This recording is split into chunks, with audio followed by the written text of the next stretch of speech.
All right, today we're going to go over how to create tags. We did edit tags in this window down here.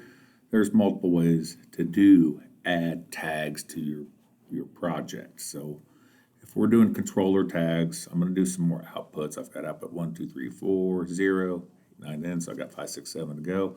So I could put them in there, but you can also go over here since they're in controller tags.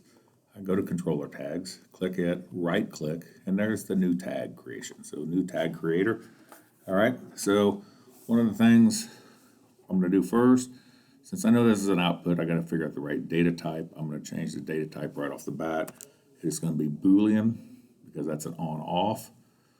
The other thing is this is going to be called, it's not a base tag, it is now an alias because it's going to be an alias, name, nickname, or alias for output 5. This is going to be the onboard of the CompactLogix. This will be the number 5 output.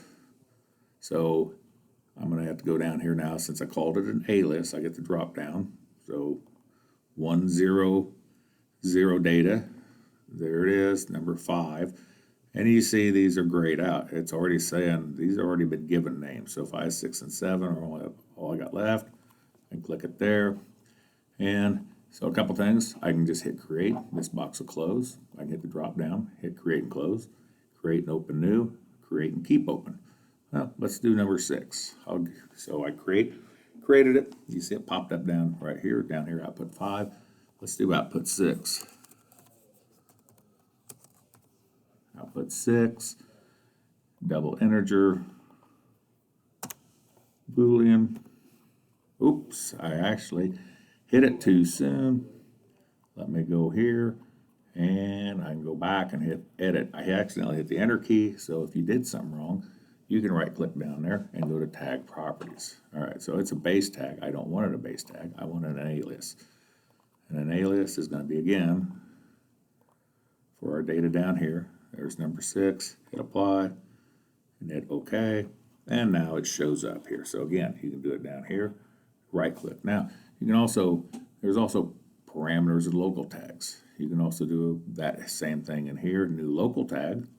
So I could do it there, and that'll show up in these program and parameter tags. So I go in main program, and if I come down here and I build a new rung, okay, I'm going to bring in, and I got a question mark. I was wanting to know what do I want? Well, pop up the box, I can get a new tag. In this case, I'm going to just leave it as base tag. I'm not going to tie it to a real world input. And we'll just say, I'm just going to say system on. So I'm going to leave it as a Boolean. It's going to be in the main program. You can change some of these. You got some options. Again, biggest one's going to be giving your name. If you want to give it a description, you can do that. Sometimes that's a good thing, that maybe an expand from the name.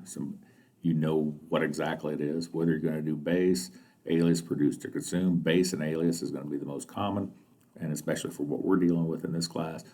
And again, you have the option to create, open new, keep open. I'm just going to go ahead and hit create. So, back to building the program. And again, here, when you're programming, you click it, double click it, and you can start typing what you want. So if I wanted output 0 there, let's say I want output 4 there. And I hit enter. Now I got output 4. So there's how up here is all that stuff. But that's a different way to create tags. So you can create them in the tag editor. You can create them while you're programming, which is kind of nice if you know what you want it to be. You can create it there. But you got to make sure that when you do open up that tag box, what kind of tag it's going to be. Okay.